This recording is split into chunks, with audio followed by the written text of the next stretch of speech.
right, go put that up there. Cool. We ready to go. What's up? What's up? What's up, people? Y'all know who it is. You had to put your mute your mic real quick.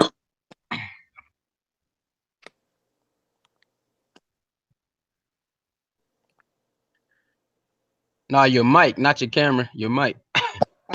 Trying to figure this out real quick. All right. All right. It should be a I. Okay, you good. What's up? What's up, y'all? Y'all know who it is, man. It's your boy Suicide H29. We back with another live stream. Shout out to all the international audience, man. Shout out to everybody support, man. Shout out to all the females from any age bracket that support the channel. Shout out to all the males from every age bracket that support the channel. All spiritual beliefs, you know. Shout out to y'all. Y'all know what time it is. It's a one-on-one session, and we here with the one and only. Y'all don't know her, but I do. Oh yeah, I do. I don't know her personally, not yet, but I know who this is. The one in E.CARRICE one-on-one. Here to talk about her entrepreneurship in her humble beginnings. Her humble beginnings. So I want y'all to sit back and enjoy this beautiful, beautiful face, this beautiful smile, and she has a laugh to die for as well. Oh yeah. Oh yeah. So shout out to Soup Bone in the building, Sheena's in the building, Jalen's in the building. Shout out to y'all. So we gonna see this beautiful mind that she has to explore. Oh yeah. So no further ado, go ahead and let the people, you know, you know, give a little rundown who is Ecarrice for the moment.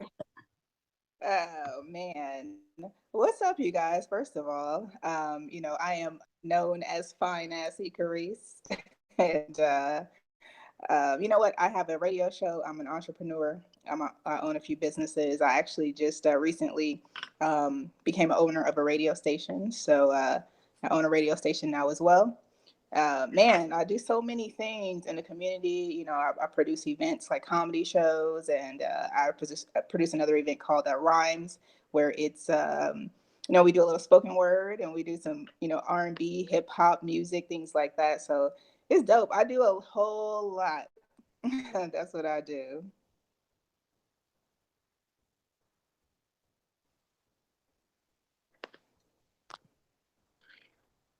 And I can't hear you. Okay, yeah, yeah, that's it. Yeah. All right. So you do a plethora of things. Okay, so we can run them down one by one. All right, when I talk, just mute your mic. Then we'll switch off like that.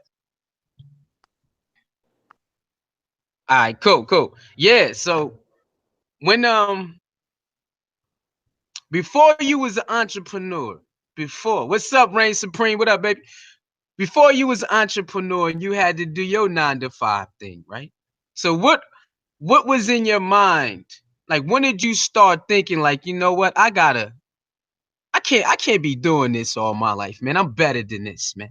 I know I'm making some good money and I know I'm not hurting like that, but when did you like, you know what, I know I can do better than this, man. You know, I don't want to be just some regular old statistic, even though statistics is good depending on what side you on. You know what I'm saying? But when you was at your 9 to 5, um, when did you just, think to yourself, you know what, I gotta start working for myself? You know what? It's interesting because I was a marketing executive, and it was pretty prestigious job,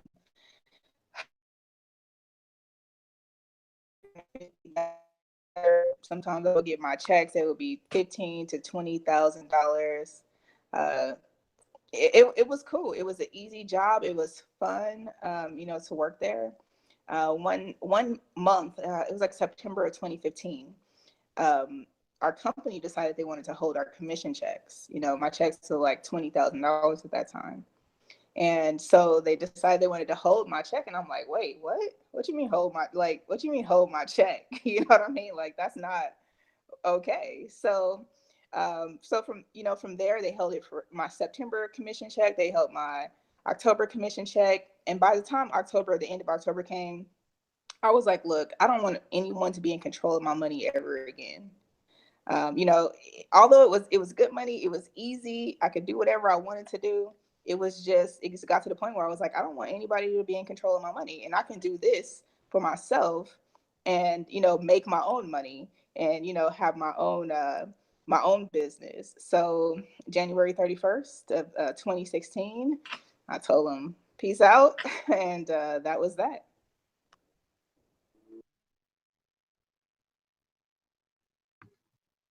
All right, so that's what it was, huh? So they was holding monies. They was holding people money back. That will make you want to leave. I think that that is a good reason to say I'm out of here. But you know what? That is a good process to have. You don't want nobody else in control of your money, because then you know you can pay yourself, and that's good. And then people work for you, and then you can pay other people.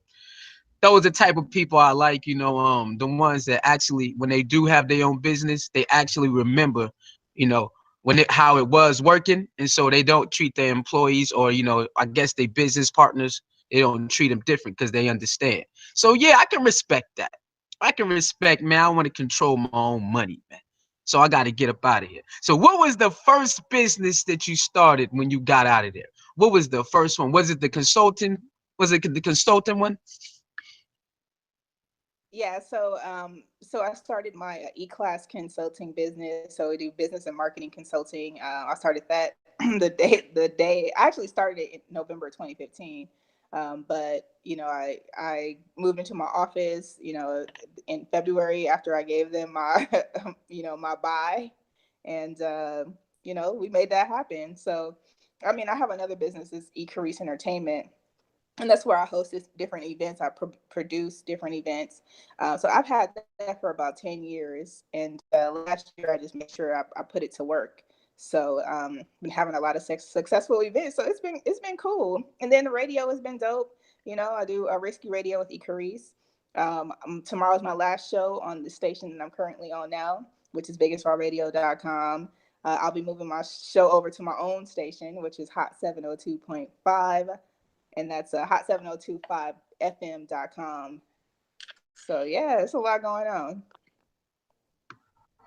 That's what's up, man. Hey, I gotta definitely come up to that your new spot. You said that's your own, right? So I'm definitely gonna come up there. And I definitely gotta hit up one of that the new one you got with the poetry and hip hop. So you can see how I spit some of these nice bars I have in these beautiful mind I got. You feel me? But all right, so that's the first one you got. So that's the first business, okay? That's the first one so you said you already had the Ecarrice Entertainment already. So you had that before already? Yes, I did. I mean, I used to put together events and things like that, different trips and stuff like that. So I already had that, but I kind of, you know, let it go dormant for a little while. And then, you know, I brought it, it was time to bring it back. I had some visions and some things that I wanted to do. You should definitely come and be on my next rhyme show. My next rhyme show is actually March 10th, 8:30 p.m. inside Classic Jewel right here in downtown Las Vegas. So you for sure come spit some bars. Cool. March 10th. Let me see. I gotta get something cooked up. I gotta go into the chamber. You know what I'm saying? I gotta go to the chamber real quick. I haven't been on the mic in a minute. I had to go to the chamber. But yeah, definitely, man, definitely. So you got the entertainment, you got the consulting business. So can you explain to us, how is it your first couple of years? Did you get discouraged? Was you I know you was excited, but you know when you hit a rough time your first couple of years, I always hear the first couple of years is the hardest ones. And if you can stick that out, most likely you'll get to the finish line. You know what I'm saying? So let us know. You know, I know you was excited to leave the corporate world and now you can make your own money and you are your own boss. but please tell the people how it is to be your own boss in the first couple of years of business. Right. I mean, it's definitely a challenge. You know what I mean? It's a challenge because you have to, it's now it's your sole responsibility to create revenue so that you don't become homeless. You know what I mean? So it's a grind. It's definitely sometimes you can feel defeated. But for me, I never really felt like I wanted to quit because I always like I know what my success looks like and I know when it's coming. So I never was, I never was in a situation where I felt like, oh, I'm going to quit. I felt like it was definitely tough, and it has been tough at times. Especially coming from, making so much money, and then now, now I'm trying to figure out how to create this revenue for myself on a consistent basis. But you know what? The sacrifice is worth it. All of it is just worth it in the end. It's so much more of a reward when I'm doing it and I know that I worked hard to make it happen, and then it happens and it's like, whoa, like, man, I really did that. So anybody that's out there as an entrepreneur, don't defeat yourself. You know what I mean? You will feel like times that you feel like it's tough, but it's up to you to just go ahead and push and keep forward, and just keep moving and just keep making it happen, and just it will happen for you. You will create the reward for yourself, and it'll be super dope.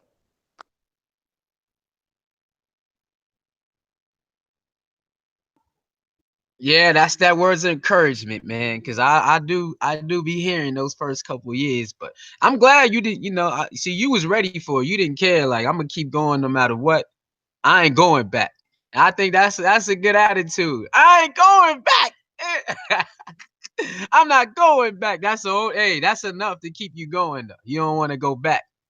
All right. So after your first couple of years of success, um, did any of those, I know everybody has a little haters here and there.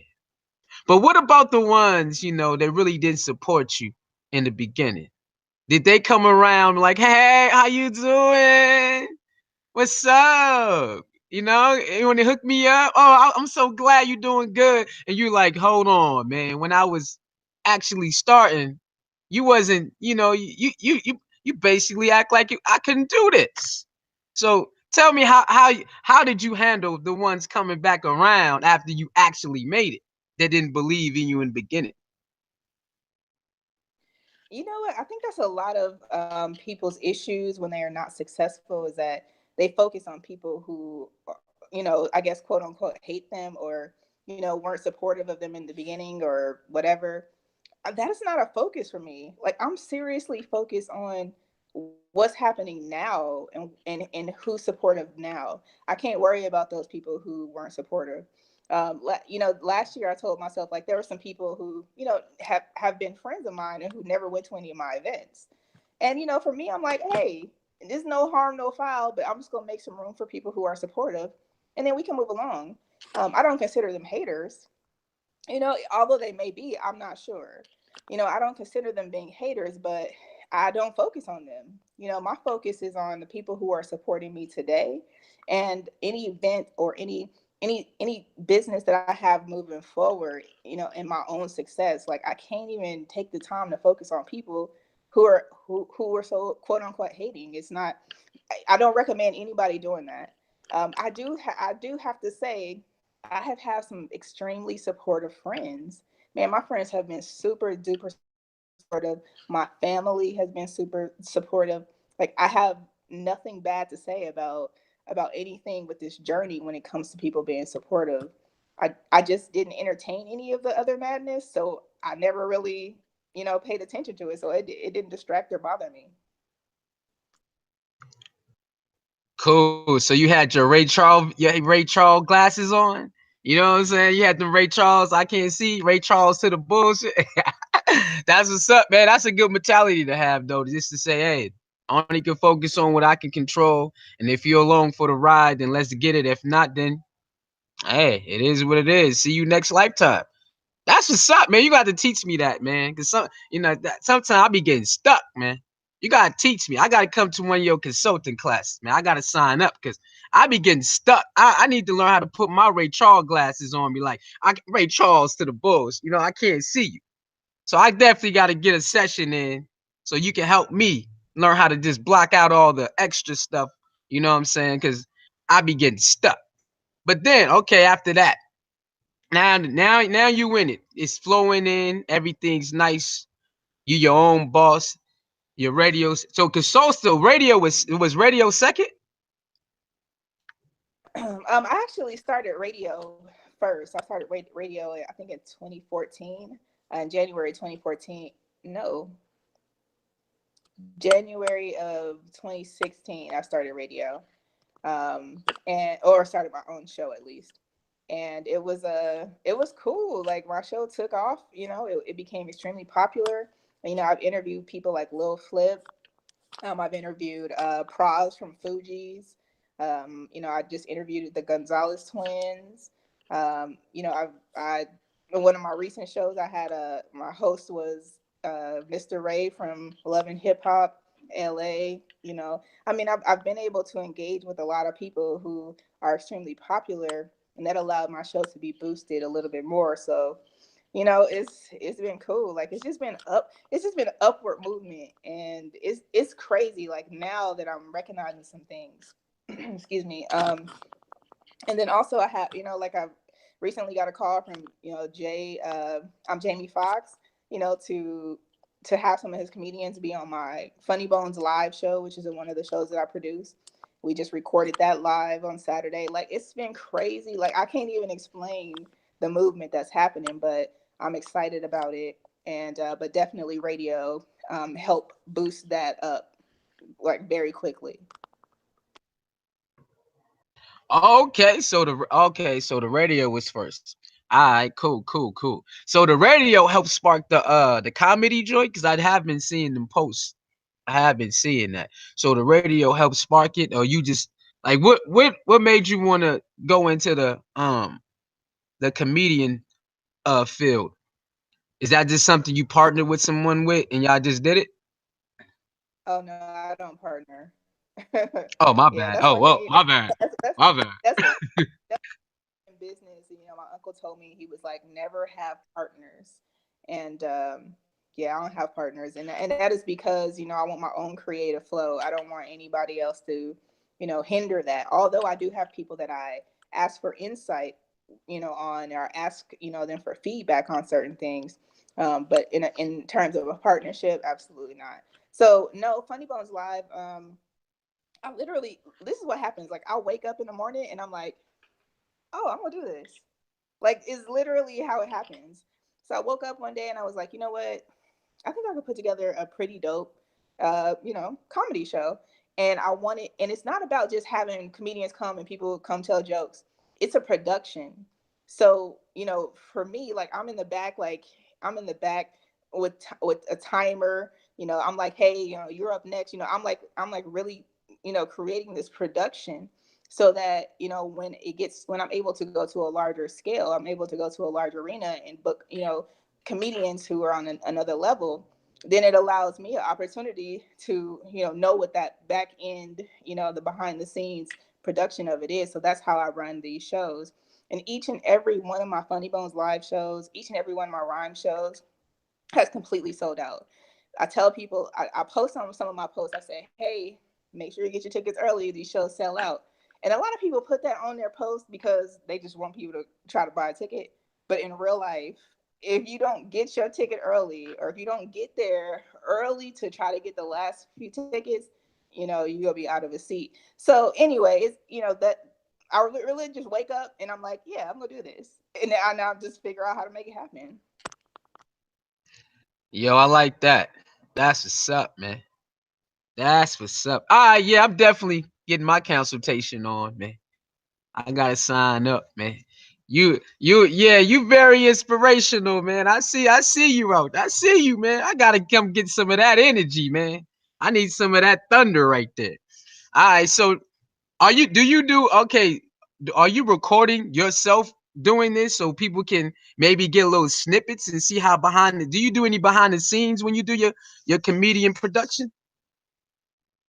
That's a really good idea. I really don't. I do take, I do capture content and video from the comedians, but you know what? That might be an excellent idea for me to get some behind the scenes footage of myself, like going through this process, because I think people think like, oh, you just sign up people and then they just perform, and that's really not how it goes. But I think that after people leave the show, like the show is over, so many people come up to me and they're like, oh my god, this was like the best show that I've been to. Like it was everything went smooth, that all the artists were great. It's so I feel so much love in it, and it just makes me feel all warm and fuzzy and and all that. So it's cool, you know what I mean? But that's a good idea for me to get that behind the scene footage. I wonder if I should really do that.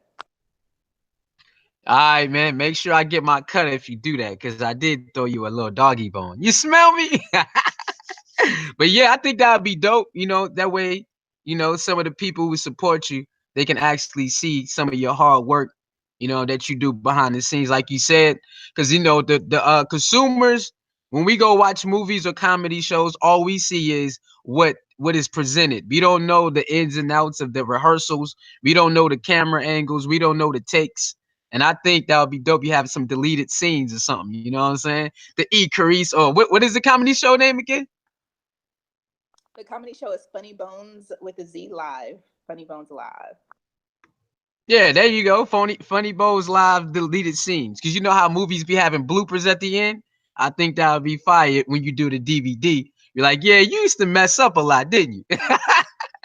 That would be funny. But yeah, I think that's a good idea, man. That way some of your supporters can get, how the behind the scenes work.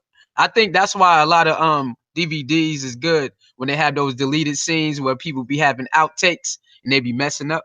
I think that's dope. You know what I mean? So I think that's a good idea. I would like to see you probably go off on somebody like, yo, get over there, man. Hey man, turn that light off over there. How many times must I tell you? All right, that's it. Break. Come back in 10 minutes. I think that would be funny. I think that would be funny and dope to see that. And you'd be like, okay, that's it. Take five. Take five. That's dope. That's why at the end of the movies, I think them outtakes is funny, man. All right, so now that the comedy thing is going, you say you got a call from Jamie Foxx. Let's talk about the risky radio. I tuned in a lot of times to the risky radios. Just let some of my audience know, and even some of your, I mean, ones that are you already know, but let my audience know, risky radio. I mean, I know it's in the name, but some people think, because you're on the radio, you might censor a little bit. But you guys touch on a lot of topics, from political to what's going on TV, some movies, and then you actually get real risky. You know what I'm saying? So let's let some of my audience know how risky your radio can get at times. You know what? Risky Radio is just really uncensored content. We talk about business, we talk about politics, we talk about relationships, we talk about a lot of juicy gossip that's going on. And, I have a co-host who is he's from Houston, and he delivers the shady ass tea. And with the tea, he's talking about different gossip or celebrity things that may be happening. So it's a lot. It just depends on what's going on. What I think is important to discuss, and we just make it happen. It's completely uncensored. We everything goes. Everybody's opinion is welcome. That don't mean I appreciate every I don't like everybody's opinion, but we all are able to go ahead and speak unapologetically about whatever it is that's important to us. So it's a dope ass show, if I say so myself. And it's a lot of people that tune in. It's a lot of people who listen. It's crazy because I'll be out somewhere now. Let's say I go to the store, say I go to an event, and someone will come up to me like, "Hey, what's up? Are you Ecarrice?" And I'll be like, "Yeah." Like I'm like, "Do I have a name tag on or something?" Like they're like, "No, are you Ecarrice? You do the Risky Radio show?" And I'll be like, "Yeah." And I'll be like, "Dude, that's super dope." Like for from someone to even know that that's what I do, and that's cool. Yeah, that's my next question, man. Uh-huh. So how does it feel? I know you ain't way up there on celebrity, but I mean, when you get to go out somewhere and somebody recognize you for your work, I mean, is that a little weird sometimes? Is people just walk up to you, hey, you like you said, you Ecarrice, like, man, who the hell are you? I don't know who you is. Is it kind of weird for people to walk up to you like, hey, yo, what's up, Ecarrice? Who are you? You know what I'm saying? How that? You know what? It's flattering. It's flattering, but sometimes I'll just be like, "What? Like, how do they even know?" You know, and I'm like, I have no idea who this person is. So it's flattering. I think as of late, it's been happening more and more. So it kind of puts me in a situation where I'm like, dang, like, I kind of have to pay attention to where I am and who's around me or something like that because people are crazy. I don't want them to be crazy with me, although I stay strapped. But I just I'm just a little skeptical. But sometimes I'm always open and friendly and speak to everybody. It's all love, but it's crazy that this has been happening so much as of late. All right, man. Being a black woman, or who I don't know what you call yourself. Do you call yourself black, melanated? You got some people say they aboriginal, indigenous, whatever you call yourself. Do you wake up sometime and you look in the mirror and be like, all this stuff that they put on black women, how they try to make them look. Do you find you look in the mirror and be like, yeah, I changed the narrative on that? You know what I'm saying? Do you look at yourself and be like, look, they can't say that about me? I gotta when they see me, they gotta say something different than what that narrative they push out there. Do you look at yourself and be like, look, you know what I'm saying? Do you do some of this sometimes? You know what I'm saying? Do you pop your own collar sometimes? Be like, look, I'm making black women look beautiful out here, baby. You know what I'm saying? Do you do that? I know you gotta do it. I know you gotta. So I definitely love myself every single day, and I have to remind myself that I am who I am, and I'm thankful for who I am, and I'm proud of myself. I think black women make black women look beautiful. I don't care who they are. We all have different backgrounds and different circumstances. I can't put anybody in a box because of their lifestyle or their the situation that they were brought up in. I think that we all are beautiful in our own way, and there's no one else who could tell me anything about black women that's not a black woman. So for me, I mean, we all black women make black women look beautiful. So that's really the gist of it. All right, so you see my hat, it says sisterhood on there, right? So that's beautiful right there, man. That's what I'm talking about. That's what I'm talking about, man. So, do you have your own little like? I know y'all got girlfriends and all of that, but I know do you pay attention to what goes on out, you know, in society, how they try to pin like black women, they can't do this, they can't do that. And I see it's a lot of y'all out here who actually do y'all thing, man. It's a lot of them. But some reason it goes unnoticed. Or maybe they just don't want to put the spotlight on it. So do you, even when you see that or hear about it, how do you feel about how that, how black woman excellence is like pushed down to the bottom, like it's not around in society, especially when you're one of them who actually, doing it right now. I mean, so for me, that kind of brings up a touchy subject that's been in the media and on social media and in the gossip news. We've been talking about Monique, and Monique is talking about how black women are not getting their credit or their financial due, or the opportunities that other women are getting. And a lot of people like, oh, Monique, she's doing too much, all this. And I really listened to her interview with the Breakfast Club the other day. And I listened to it in its entirety. It was like an hour and a half long. And I listened to it.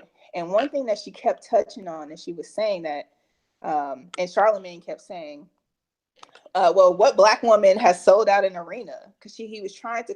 Now, this black man is trying to compare black women to a white woman, Amy Schumer, which I like, comparing them to Amy Schumer about selling out arenas. And I thought to myself, when I'm listening to that, and he was saying oh, what black woman has sold out an arena? Like which one? Like basically saying which one of y'all deserve what Amy Schumer is getting? And the reality is that we have not been given the same opportunities to sell out an arena.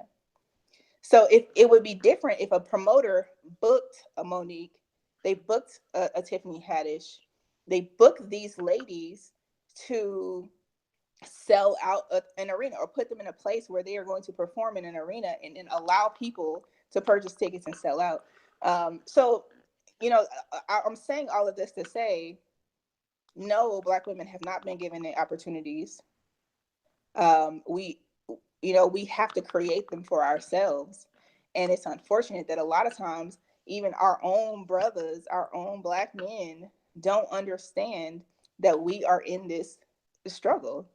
So, I do everything I can to uplift any woman, but especially black women, because I understand specifically what that struggle looks like.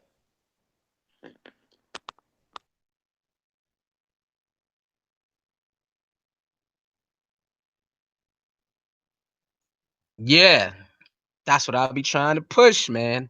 I try to push that sisterhood, but sometimes it's hard. Cause females, I don't like other females, man. Come on, man. But yeah, that's definitely it.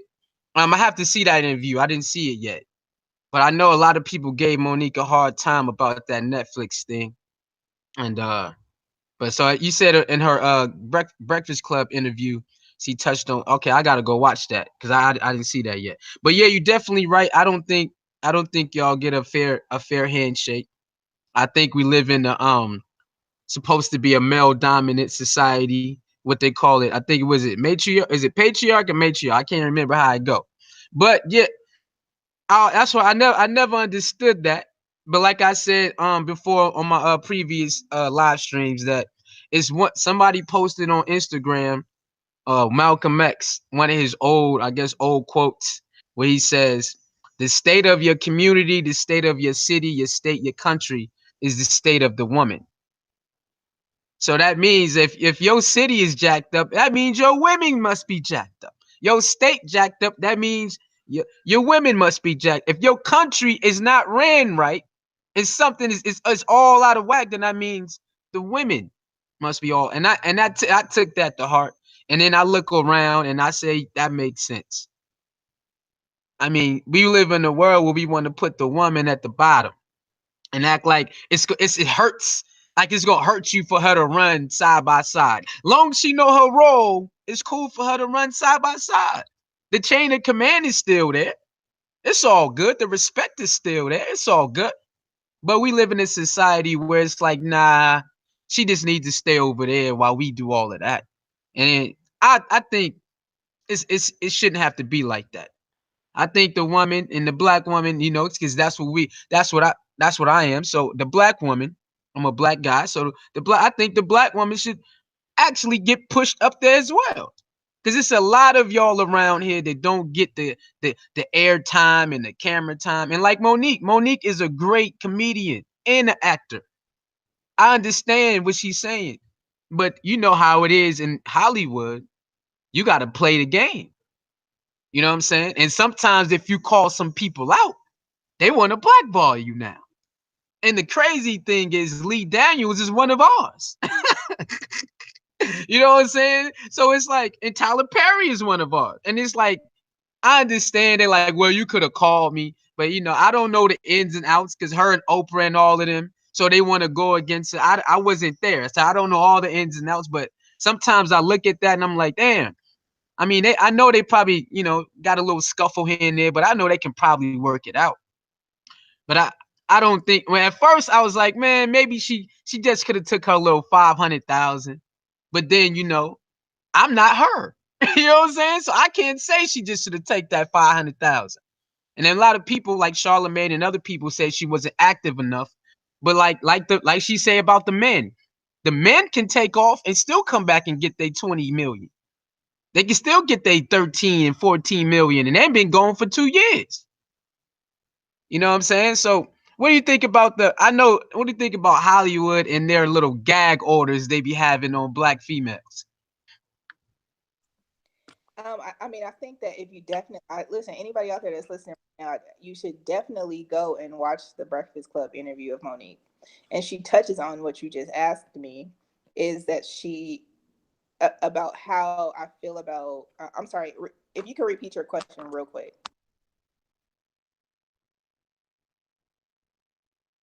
Oh yeah, how do you feel about how basically how black women are treated in Hollywood? As, I mean, I can get some examples if you want, but I'm pretty sure you know.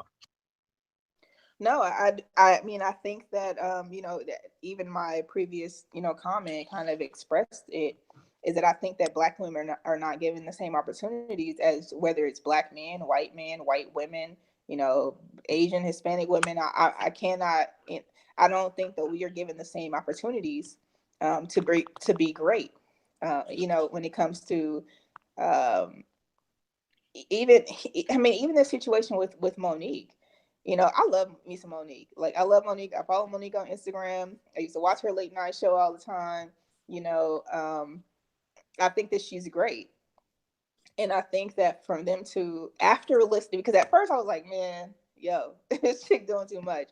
But after listening to how other black women who she states in this interview have experienced the same issues, um, it's unfortunate. And I don't think that I really recognized what was going on until I listened to that interview. And it kind of changed my entire perspective. And it made me think that I'm in this entertainment industry right now. Whether or not I go and do a movie or something like that, I don't know what that looks like. But I know that I am going to have to, put myself in a situation where it may be difficult, and I may have to say some difficult things. And I think that sometimes, people are saying, Monique's just talking too much, she's doing too much. But I think that at some point somebody has to speak up, and unfortunately, it has to be Monique. And in turn, she may very well be blackballed, but hopefully, she can create some opportunities for herself. Yeah, you know what? That's absolutely right. I seen on Instagram that Dame Dash had basically posted like, "Look, Monique, forget Netflix, create your own Netflix like I did." So you right. Sometimes, like you said, I woke up and said, "What about comedy? All right, fuck it, let's go do some comedy." Maybe she need to, maybe she can create her own little avenue where she don't even need, and she can just pay herself to do her own comedy shows or comedy skits. I think that's right. All right, Right. man, let's get. Go ahead. One thing real quick, one thing that she did say on her thing was, is that part of that Netflix deal was they were trying to offer her $500,000, and then told her that she could not do any comedy or tell jokes for the next 2 years. So she was going to do this special, and now she can't even work for 2 years. So it didn't even allow her opportunity to make any more money in addition to that time. So that was part of the reason why that deal was unfair. So that's the type of shit that they put on us. They didn't ask Amy Schumer that, because Amy Schumer out here doing movies and doing comedy. So I don't get it, but that's unfortunately what we're experiencing right now. Oh, that's what that was. Okay, yeah, I didn't know that. That makes a lot of sense now. So they wanted her to give her 500,000, and then she had to shut up for 2 years. Well, damn, you know how many people? Whatever special was absolutely fire. You know how many more people would have called her to do some more shows, and she had to say no for 2 years. I got a family, nigga. I gotta go eat. Yeah, I'm with Monique. I ain't doing that. Everybody else don't get those type of deals. I don't know what that was about. All right, man, let's get to your risky heads. I know, trust me, I know. I'll be paying attention. Now, I know a little something about you and your what is it? Polygamy? Polygamy, right? Go ahead. No, I am polyamorous, and Oh what yeah. that means. Okay, explain that. Explain that real quick. So polyamory is, the ability to have multiple loves with the consent of everyone involved. So it has nothing to do with sex. It has to do with me having the opportunity to love more than one person. And that's my love style. So I prefer to have multiple partners. Everybody knows what it is. There's no questions about it, there's no, secrets about it, is what I meant. and and that's exactly, what it is. So everybody knows what it is. We all have open communication, and that doesn't mean that there isn't any jealousy or anything like that involved, but we take the time to, talk about it, and find out why, people are feeling jealous, or why these things are happening, so that we can work through that. But yeah, I desire to have multiple partners. Yeah, that's what that is. Ah, yeah. So, was you always like this? What age did you just say, you know what? I just love people, and I don't think I should be consumed or tied down to one individual. I think I should just be able to love, and if we love, we can love. When did that pop in? Because on the regular scale, most women be like, I'm not sharing nothing. That's disgusting. That's not what we do as women. Like they don't know some of the cultures. This is what they do. Some of the cultures been doing this before you was born. But some of us don't know that. But I mean, when did you decide to take that on? Well, you know what? It's weird because when I was in college, I had multiple partners. Like everybody knew. Like it was like, I had a boyfriend. I was monogamous with him for a while, and then after that, I would have a boyfriend. I would have a girlfriend. Everybody know what it was. It was always open communication. There was just no title to it at that point. Like there was nobody knew what polyamory was at that point. But I've always had, multiple loves, and I've always been upfront about it.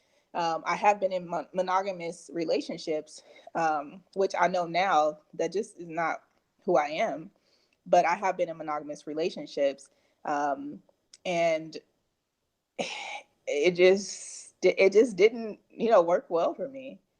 So anyway, so now I continue on with my love style, and now that there is more dialogue about it in the public, we talk about it on social media, we talk about it on radio, we talk about it wherever. So it's more open dialogue about it, but it is who I am. So that's it. Oh, so you was already doing that in college, huh? You know what? The funny thing is, people do this already, but when you bring it to the table, they want to act like it's wrong. People be having multiple partners already, and then when you want to make it like something like you saying, they want to act like, oh, I can't do that, but you was already doing it already. Just because your main girl or your main man didn't know you had some extras on the side, you was already doing it. You know what I'm saying? So why not just keep it real, baby? Just keep it real. That ain't not hey. I had to learn that though, because I was indoctrinated as we supposed to have one man and one woman. But then as you grow older, you like, hey, that's attractive over there. That is attractive over there. God damn, there's another and we all vibing. You know what I'm saying? We all vibing. What's the big deal?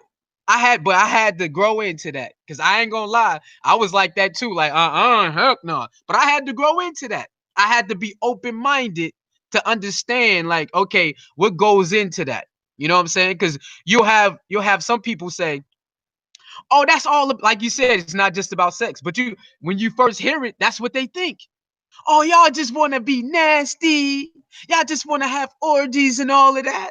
But then when I got some more knowledge, it's like, no, that's not what that's about. I mean, of course that happens, but that's not what that's about. It's more about building, more than just having some free all orgy sessions. You know what I'm saying? And I had to be open minded, because when you're not privy to that, the first thing you're gonna do is negative. You're gonna think negative, negative, negative. That's disgusting. You hear all the stories and shit until you sit down with somebody who actually did it or is doing it. Then you're like, oh, that's what that is. That makes a lot of sense. So when you so you say you was doing it in college already. So when people start getting, or when you start letting people know what it is, Was they looking at you funny like, she a hoe or something? Like, what's wrong with her? She is not regular. You know what? No, I've never gotten that whole thing. And I think that a lot of people know who I am, so they know that, you know, I'm just not really with the shit. You know what I mean? So I think that for me, I mean, the only issues I have had with it would have to do with people who think that they about this life. They're like, you know, yeah, you know, I can, you know, I can be in a relationship with you, and I can be poly, and then they, you know, they're significantly jealous, and then don't know how to face those, you know, those fears of them being jealous, and being used to, you know, being in a monogamous relationship. So um you know, for me, I mean, I'm, even though I may have multiple loves, and that's one thing, like, for people to automatically assume that it has anything to do with sex, it doesn't. For me, I prefer to not have multiple sex partners, so I could have a boyfriend and a girlfriend, and I may not have sex with both of them. It just may not happen. It may just be complete love. Like, it may not be that I'm intimate with both of them. And, you know, it's it's hard to explain that to some people, but I often tell them, I'm like, hey, so, you know, if you have two kids, is it possible for you to not love both of them? Or, I mean, you don't love both of them? You know, like, is it a possibility that you love one of them more than the other, or that you love them differently? You know, and I try to explain to people that, you know, when you're in a relationship with multiple people, it's not that you love them the same. You can love them differently, and, you know, for different reasons. And I mean, I think people just need to be open to communicate. A lot of people go out and they cheat instead of just being open with their partner. They out here cheating, you know, instead of just saying, hey, you know, I have a desire to be with this person. I really connect with them. They have really good energy. What do you think about me dating them? Instead of having those types of conversations, they out here, you know, sneaking out, you know, going to go meet them places, and then they end up getting caught, and then there's all of this drama. And, you know, it's unfortunate situations. But for me, I keep it real. I keep it up front. And you know, hey, if you cannot, you know, understand or deal with my love style, then this may not be, you know, I may not be the person for you to date. Yeah, that's my next question, man. I be seeing and hearing these dudes. You know, they think they built for that type of life. And then I hear some females, they be like, boy, they be crying because they really don't know what they don't know what they in for. I said, hold on, what? They be like, I'm telling you, a lot of dudes think they with the smoke until they get in the smoke, and then they cough and they ain't got no lungs no more. So it has that. So is that true? Because, you know, a lot of dudes, they like to have multiple partners. They think they kings, right? They King David out here. Salute to the kings. We got all these chicks. I can do all of this. But when it's really structured, I'm hearing for some ladies that they not built for that type of lifestyle. Is that true or is that not true? I mean, a lot of men that I have encountered have been in a space where they're like, oh, dig inside of you. Like, oh no, like, that's not, like, I can't even comprehend another dude, like, you know, touching you or wanting to be with you. Oh no, but you can do it another chick. That's fine. Like that. That's their thoughts. And, you know, it's unfortunate that they are that closed minded, but we have been trained for so long to believe monogamy is realistic, not realistic. And because people don't understand that, or they're not open to it, they don't learn more about it. And they don't, you know, they don't fully go through the process of learning what multiple loves could be like. All right, I got some questions in the chat room, right? All right, my man, what do he say? My man Moontaker said, no, that's not. My man Soupbone says, what separates a best friend from a boyfriend or a girlfriend?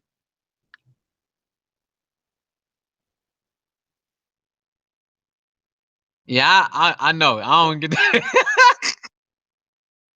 that. Clearly there's some level of intimacy that is beyond, you know, a friendship.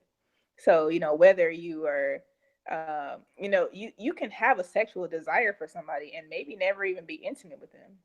But you can have, like, I have a best friend. I'm not interested in being intimate with her. I love her to death. And then I, may have a partner. I actually, even now, I have somebody that I'm seeing now, and I feel like we have not been, in an intimate situation, but there is a level of intimacy that is beyond friendship. That it's, you can acknowledge that, when that level of energy is there. So I hope that answers that question. All right, man. Soup bone. If that's answer your questions, put one, man. If not, we'll ask her again. All right, man. My man Mood Taker says, how many did she have though? So he want to know, is there a ceiling for, multiple, or is there such thing as infinity?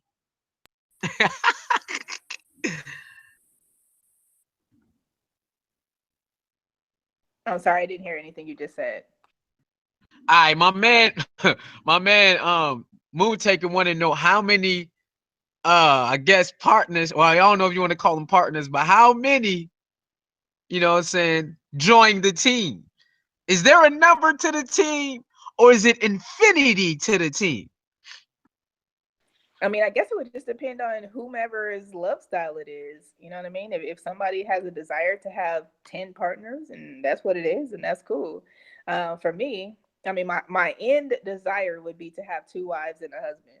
That would be my desire to have. But for some people, they may just want. Some people are. I have a friend. They're married, and initially she was. She's polyamorous.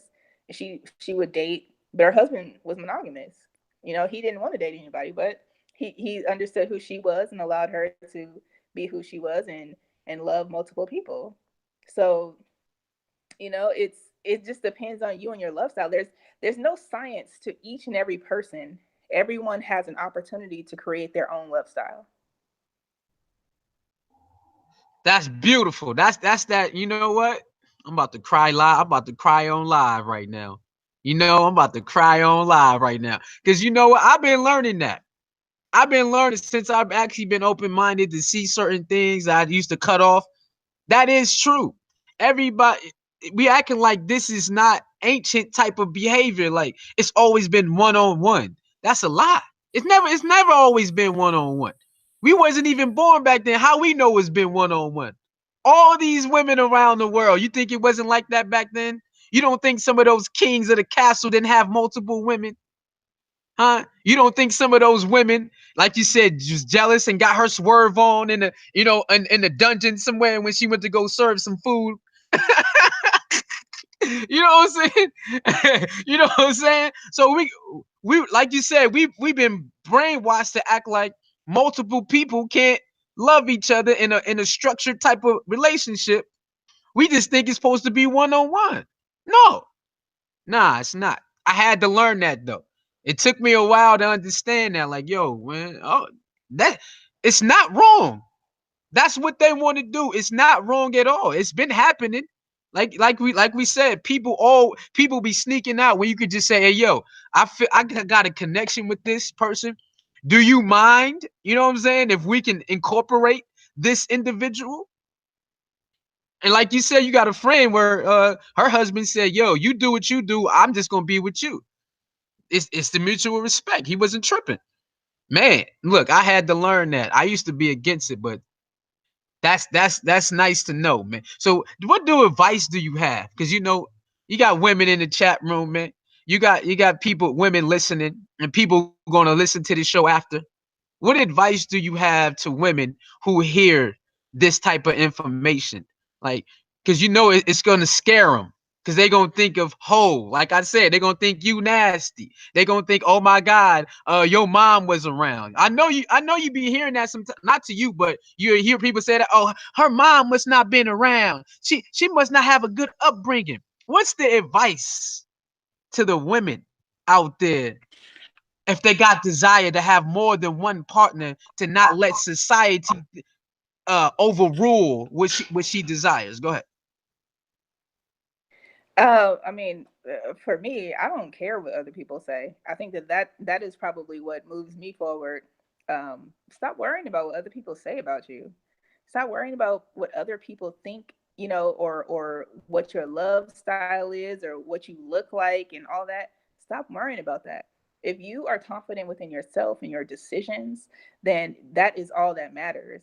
You know, I don't even, and you know what, I know that I have a level of confidence that a lot of people don't have, and I remind myself of that often because some people do have a self-esteem issue. Some people do have concerns with themselves. For me, I'm extremely confident about me. I'm extremely confident in the decisions that I make. I'm extremely confident, you know, about whatever it is that I decide, or whatever I decide to do, or anything. So people making a comment about, oh, she's a hoe or whatever, I don't even hear those comments.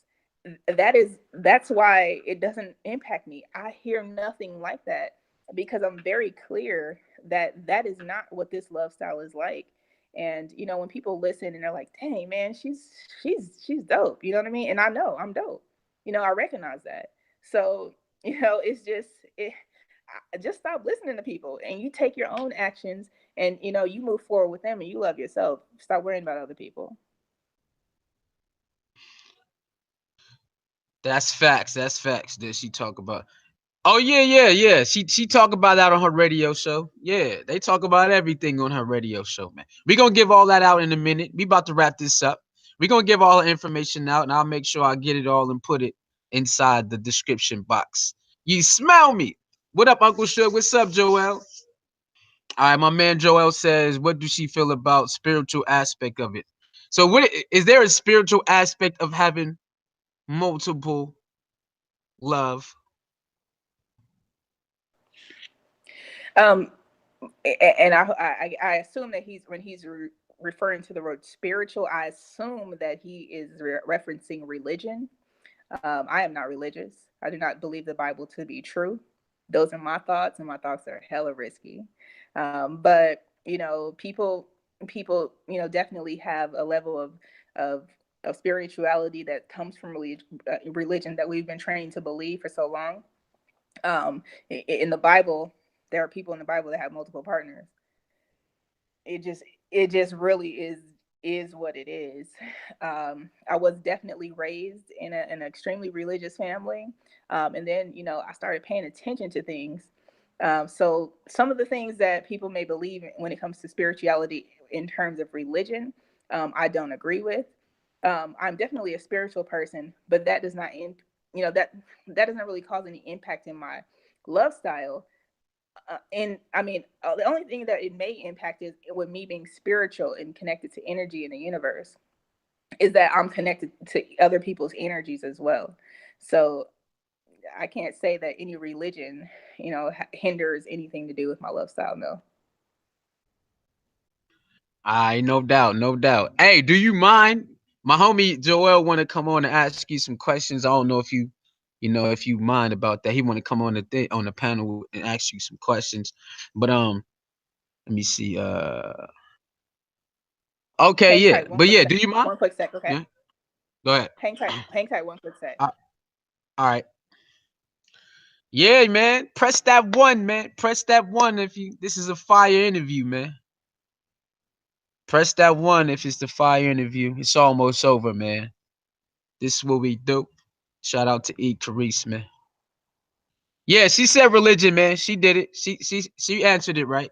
She don't believe in it like that. She don't believe in it like that. Press one if you like these type of interviews, man. You like this interview.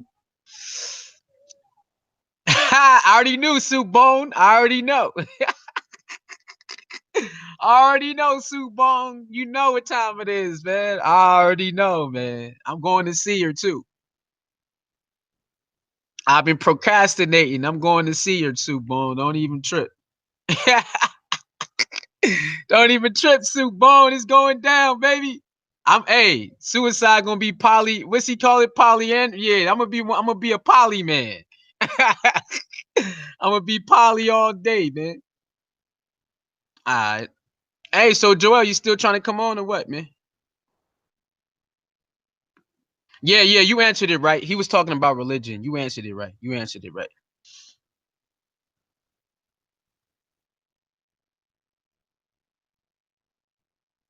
Yeah, do you mind if he come on and ask you some questions? Or you good? Before we about to wrap it up too. That's fine. All right, hold on. Let me send him the link real quick.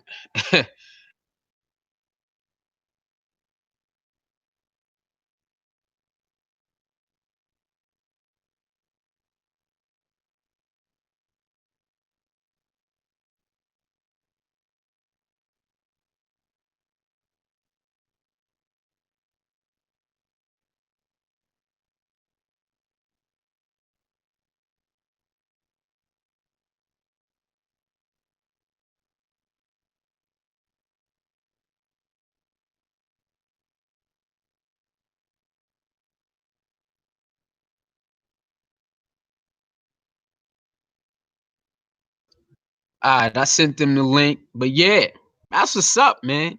That's you know what? It's funny. I'm starting to see that a lot too. Like I'm starting to see more, more females dealing with females or just dealing with multiple, and they cool and they ain't tripping, man. They not even tripping. I think I seen somebody not too long ago say she has two guys, and the dudes and almost cut their throat. It was like that's impossible. How could you? Why would a man be cool with that? Why would a man actually let her? I'm like, yo, this is different, man. It's different. It's different. It's so much. So it's so different, man. But yeah, the dudes was crying. They was actually sitting up there in the comments crying. I'm like, this is crazy. They was actually like, this is wrong. How could you let this happen? All right, Suge, no doubt, man. What up? You know what I'm saying? That's crazy, man. So, have you ever met a female who has two guys? And I mean, yeah, I've dated two guys before. And it's nothing. I mean, as long as everybody understands, what is going on, and everybody expresses their feelings or their concerns openly. We talk about them. There's no secrets. I mean, it's when you get to the level where another man is okay with understanding that his lady could possibly love someone else, he's on a different level of manhood than any other. When there's a lot of times men in their masculinity get in the way of real life, and it's unfortunate that happens. But we, like I said, we've been trained for so long to believe that this is just how it should be. It should only be that you're with this one man, and that's what it is. But it's unrealistic. So those are my thoughts. And they're risky. we know. Hey, so what do you think about this little, this epidemic thing that's going on? It's been going on for some years, though.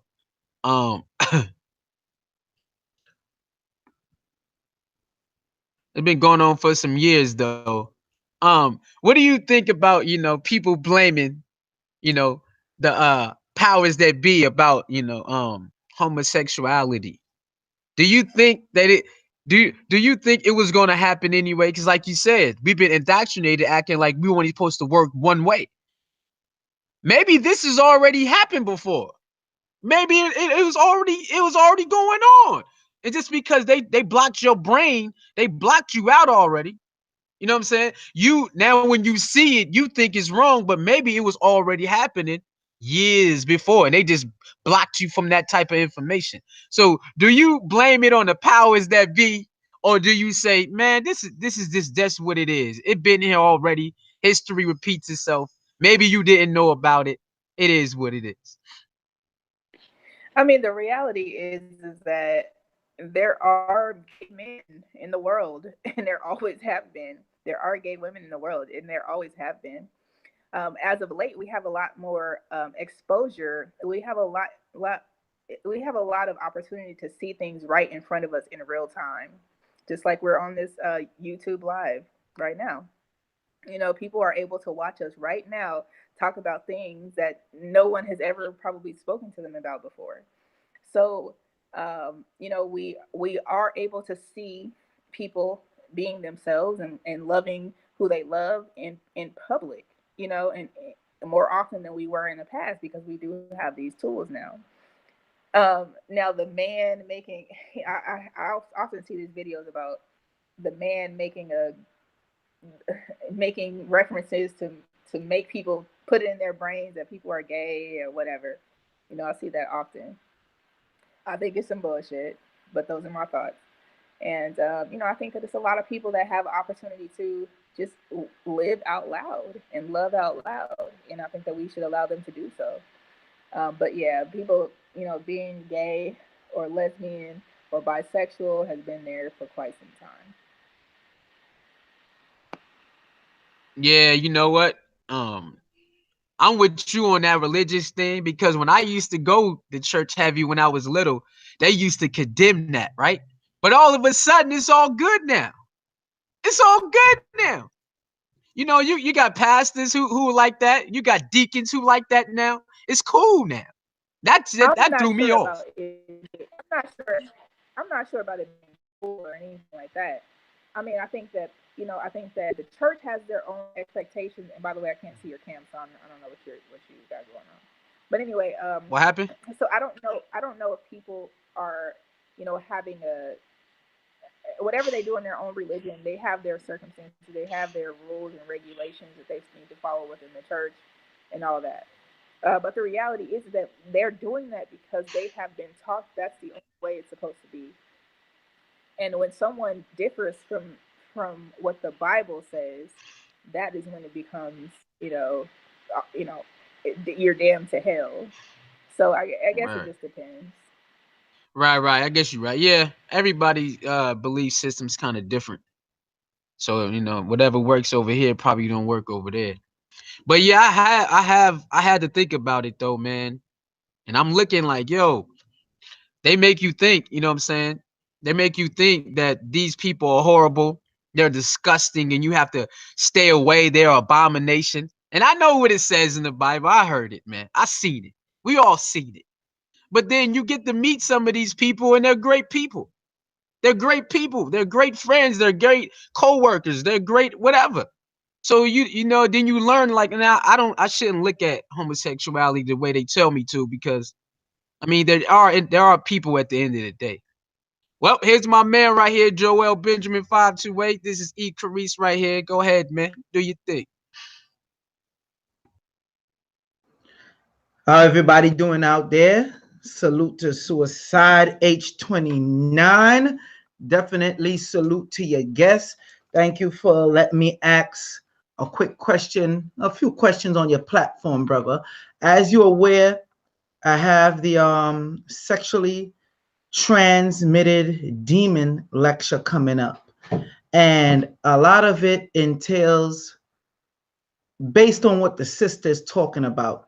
Not that it's a demonization of her and what she do, because a lot of the stuff that she talk about, it is misunderstood. That one I could say for a fact. A lot of people would look to demonize the sister instead of just saying, well, that's her lifestyle, let it be. You get where I'm coming from? So I just have a few questions just to ask her, and mainly based on the whole fact of spirituality, if that's okay with you, Sue Sizzle. Yeah, she's the boss right now, man. Is that okay Um, with you, boss? you do it like how I do on my show. You let the guests make the rules and outcome. I like that. Um, you're breaking up significantly, so I didn't hear your question.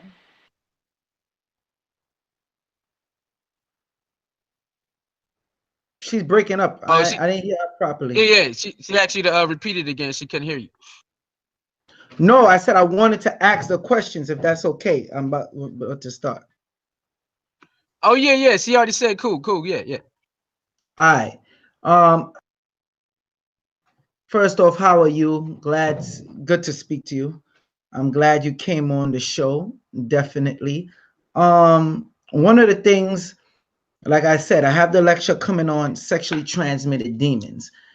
One of the things that we've noticed spiritually, dealing in the whole spiritual thing, a lot of individuals have certain things that latch onto them, affect them at night. Not saying that you per se has went through it, but I'm asking you, have you gone through that or know anybody that have been through that. I'm sorry. So you're saying, have I met anyone or experienced myself that I have things that complicate my mind? Is that what you're asking me? And possibly my decisions? No, no, nothing to deal with your decision. All right, let me give you an example. Some people under spiritual attack, some of it come from dealing with other people, multiple partners, child molestation, rape. Some people might wake up with scratch marks. They might see entities in their room. Have you ever spoke to anybody that's been through that, or have you yourself been through that? And I believe her link is breaking up suicide. I don't know if it's because all three of us is on the line. Yeah, you know, sometimes YouTube be tripping, man. So, can you hear me? If give me a thumbs up if you can. I Yeah, can we can hear hear you. you. Okay, cool. So, I mean, so in regards to part of your statement, I have never been molested. I grew up with both both of my parents, although they lived separately. Both of them were happily married to other people. I didn't have any issues in my life. I had a pretty damn good life. Like, I mean, I didn't starve. I wasn't homeless. I, you know, my family took care of me. I really have no complaints about my life. I think that for me, I'm just open. I'm just an open thinker, and a lot of people are not. A lot of people have to have people tell them what to think, and then they continue to believe it forever. Um, I've never experienced people like a demon and people fighting with their demons or spirituality or anything like that. I don't really experience those types of things, and I think that it's because I'm so free. I think a lot of people, when they aren't free, those things that they're fighting against themselves, and those things that don't allow them to be free thinkers or to be free beings. And I'm just not one of those people, so I really have not experienced any of those issues.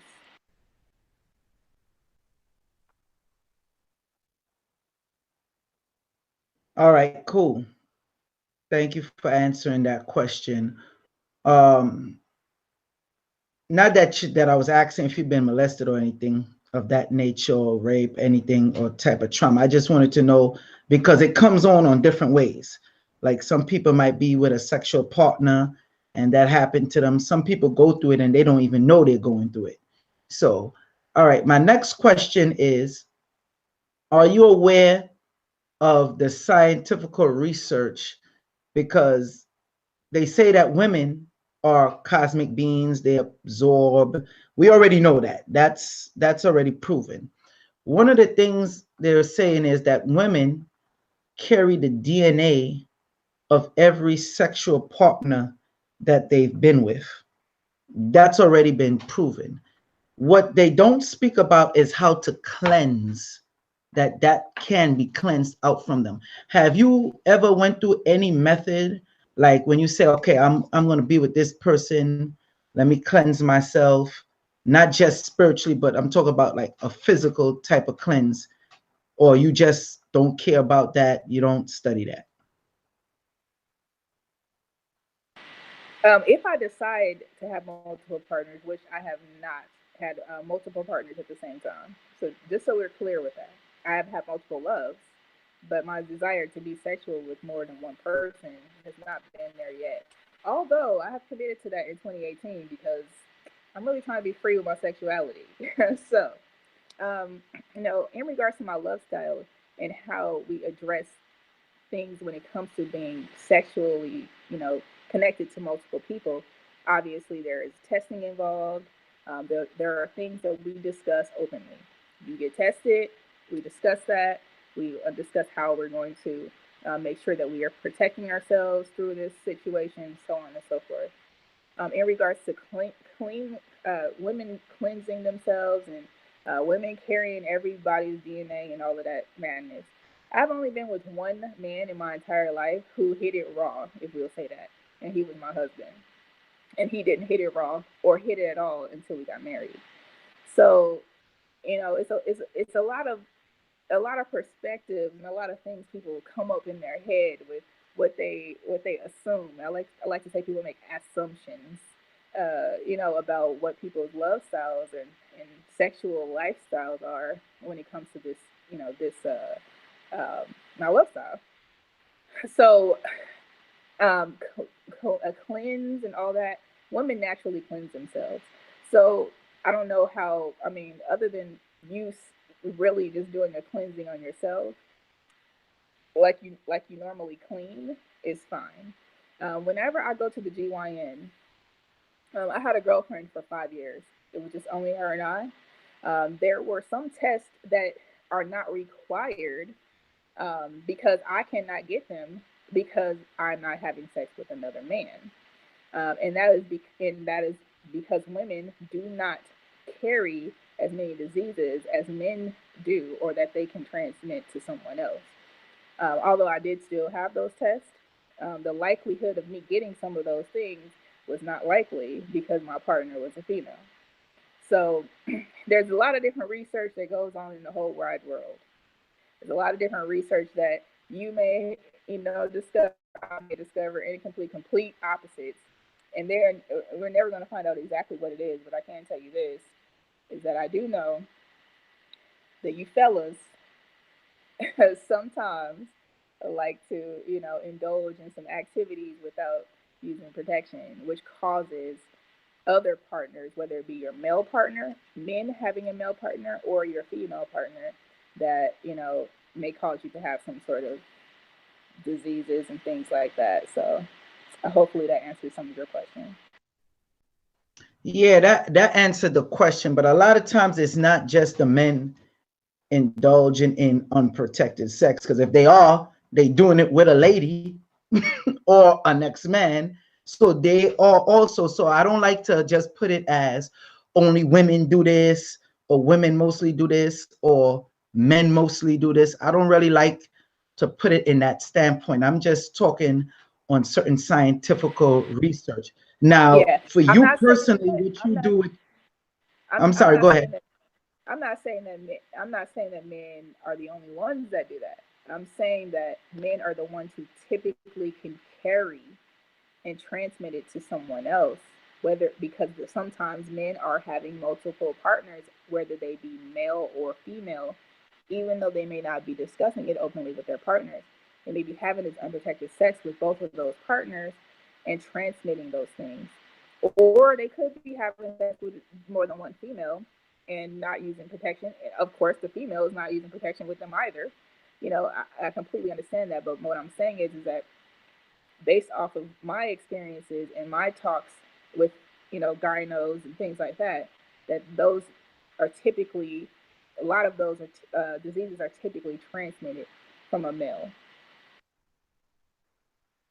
All right, yeah, I understand where you're coming from. That's what they say. It's typically transmitted from a male, like you said. Then you see other scientific data, like they still don't even know the exact creation of when that sperm hit the egg. They even admit that. So it's so many to go into. So every, I guess what we could say, every 10 years, they end up finding out new data, technology get better, or what so have you. Now, my last question is, because I heard suicide talking with, asking with the whole religion and how people look at you. Me personally, I don't care your sexuality and your sexual business. That's not even my concern. And quite frankly, I don't find it's anybody else's concern. But we're living in a social media world now where everybody is so caught up with, oh, you got to repent, or you have to do the right thing, or you make women look bad, or you make men look bad. You know, I know you know what I'm talking about. So we're living in that type of society now. Now, putting your business out there or not putting your business out there, regardless of what is your main goal in your mission? Because you have social media, correct? Right. So being that you have social media, what is your main goal out there for the women? Because for people that don't know how your relationship goes, what is it mainly for? You giving them advice on how to be free? Like, what is your main goal? Oh, I mean, for me, any platform that I utilize, that platform is going to be for anyone who, is experiencing some things that I may be discussing. I want to make sure that whomever it is that I'm speaking to, whomever it is that may have these same concerns that I have someone to relate to and understand that these things, do happen in real life. Now, when it comes to me and my love style, I talk about that openly. I talk about it often. People always want to talk to me about it because I am so open and honest about it. People do want to talk about that. The reality is that there are probably, if there were 100 men and women listening to this video right now, at least 80% of them have thought to themselves that they want to have another partner other than their current partner, and in addition to their current partner. The problem is that because we have been in a situation for so long that we cannot speak openly about it, it it hinders the ability to have that open communication with your partner. So when I speak openly about anything, whether it be polyamory, whether it be my sexuality, whether it be religion, anything, business, whatever that is, my purpose is to create an open format that allows people to feel so comfortable that they are okay with going and talking about these things openly with either their business partner, their life partner, their love partner, or whatever that is for, whatever that looks like for them.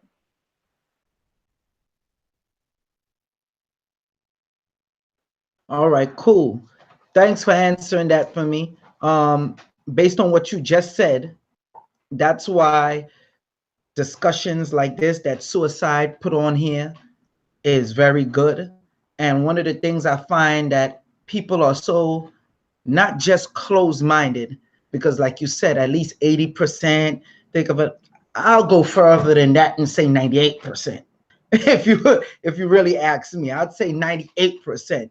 I'm just keeping it real from my experience, what I've witnessed, people that I speak to when I give the spiritual consultations and everything else. It's at least 98%. All right. So with that, you're right. But that, like I said, that's why shows like this are important. And the name calling and the hate that goes on, because people will find that, oh, you're trying to change the minds, men and women will feel like, yo, you're trying to corrupt the minds of other people. And quite simply, if you don't like it, don't listen to it. Am I correct?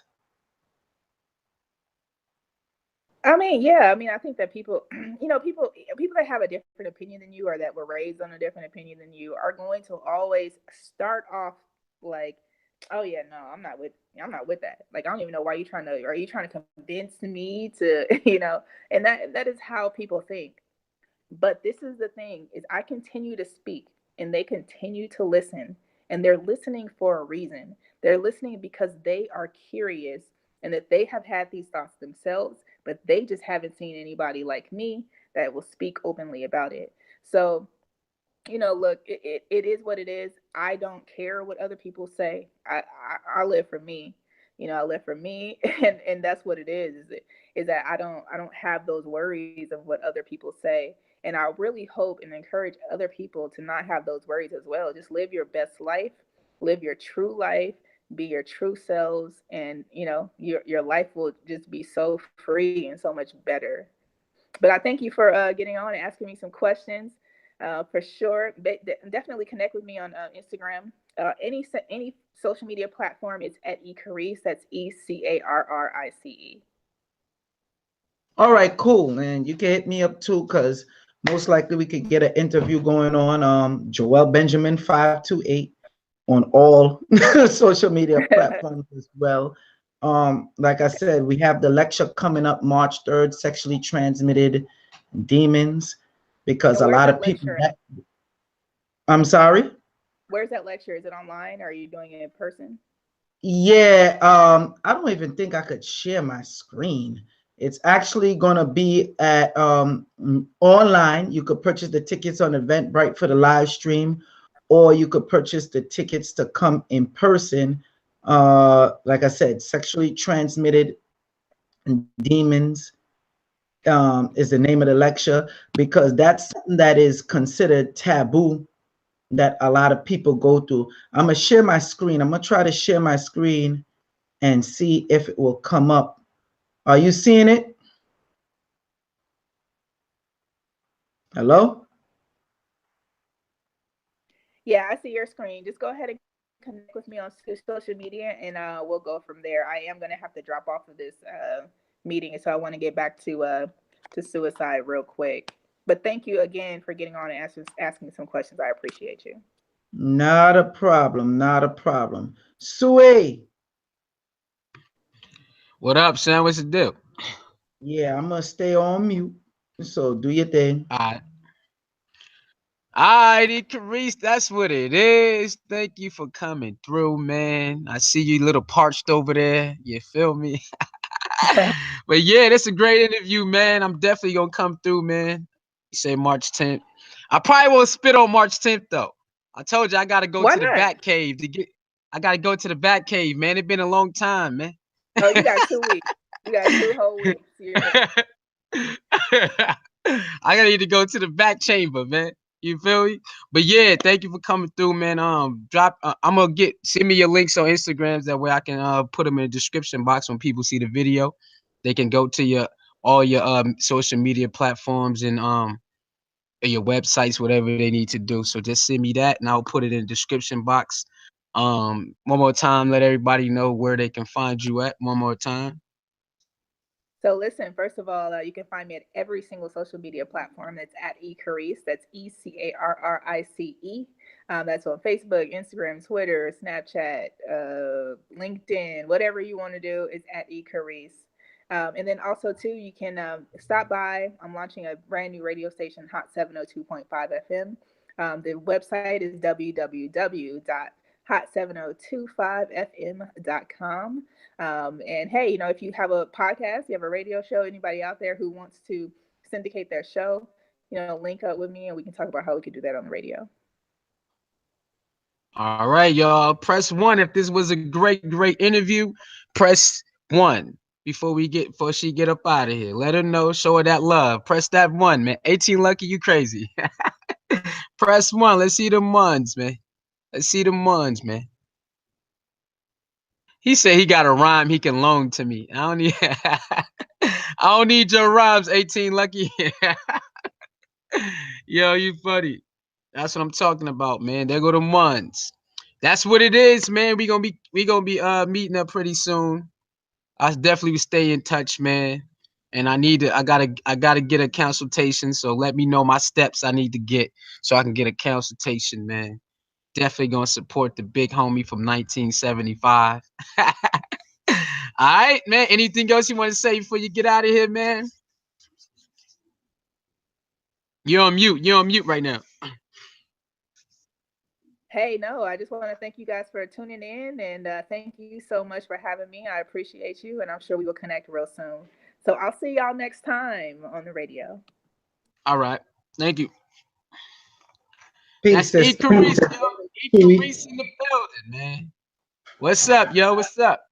Yeah. I'm good. We're gonna talk offline. You gonna be in the building? You coming for that lecture, suicide? Oh yeah, I'm purchasing my joint. You know that. I ain't gonna be in person though, but I'm definitely buying it. Nah, you gotta jump on that plane, brother. You gotta come in person and get some of Yo, them yo. vegan pancakes that wifey Yeah, begging. yeah, y'all definitely be making me mad between you and your wife, and then the plant based BK from Oh her on yeah. Instagram and y'all, man, y'all be having me upset, man. Yo, I'm gonna have to do like how Prince did Charlie Murphy. Make you some pancakes. I mean, here And- with your pancakes. You remember that I David told the Chappelle? I told plant based BK I was upset one day. She had some type of vegan. I think it was like toast spaghetti or something. She was like, "What's wrong with you, suicide?" I said, "I'm upset right now." She's like, "Why?" I said, "Cause your pictures, man, your pictures." Yeah, yeah, yeah. Her and the husband be throwing down. They really do. They don't play. All right, man. Good show. You on Yeah, no track. This doubt. is the type of show I'm talking about, bro. Interviews like this that could go on forever. Legendary type of Yeah, interviews. Man, suicide. Good yeah, work no on this doubt, no one. doubt, man. Like that Good sisterhood, looking out. huh? All You right, know bro. that, man. All right. All right, y'all, man. Yeah, you funny, 18 Lucky. Thank y'all for tuning in, man. This is the show. Let me go up real quick. How far I go up to thank everybody who stopped through. Hey, shout out to Shame TV. I ain't get to say what up to Shame TV. Shout out to Shame TV, man. I ain't get to say what up to him. So Soup Bone came through. Sheena came through. Shout out to Sheena. Shout out to Jalen. Shout out to Scales of Mayat. Shout out to Reign Supreme. Addy Falls 15 below. Who else came through? I know Majestic came through. HHG. Who else was it? Melanated Agenda. A View is the View. Auntie, my man Bobby Shane came through. Redface came through. Solomon Mom came through. Shout out to Solomon Mom. I think that's it. Yeah, that's it right there. All right. And Melanin Agenda. And my man Joel Benjamin 528. Oh yeah, Moon Taken. Shout out to Moon Taken for coming through too, man. All right. We out of here. Thank y'all for coming through. This is what we do. Sisterhood on the rise. Another beautiful sister who has done her own thing, who has made it through the trenches, who has decided to make a way out of no way. And she said she ain't never going back to having a boss. That's what I'm talking about, man. So many beautiful black women out here who have their own businesses, who actually do their thing, man. And I'm here to make sure I exploit it in the right direction. We got so many channels that talk all the negative and do all this crybaby shit, but we going we talk about real issues, but we definitely gonna build them up. That's sisterhood all day. Shout out to Ecarrice one more time. I'm gonna get all her information. I will put all her links in the description box, so when whoever comes to this video can go check her out. So that'll be another sister I'll be promoting throughout the channel as well. Sisterhood, man, y'all know who it is. Your boy Suicide H29. Um, oh, good looking out, Addy. I'll tell him, man. All right, that's the show. 101 with Suicide H29 Ecarrice. All right, I'm out of here. Suicide H29. Talk to your soul mirror, poking the people. Y'all know what time it is, man. We ain't playing no games. Shout out to 528 Joel Benjamin. Shout out to Kansu Setsumwa Moon. Y'all know what it is. We don't play no games. 18 Lucky. 18 Lucky. You don't want that smoke, man. I see y'all again, man. I might be going live in a couple hours. So y'all stay tuned, all right? I might be back in a couple hours. It's your boy Suicide H29, man. I know what time it is. I don't know, Sue Bone. He haven't hit me back yet, so we'll see what that's about. I'm working on a couple more interviews too. Salute to y'all. What's my name? Suicide. Peace. Black woman gloat.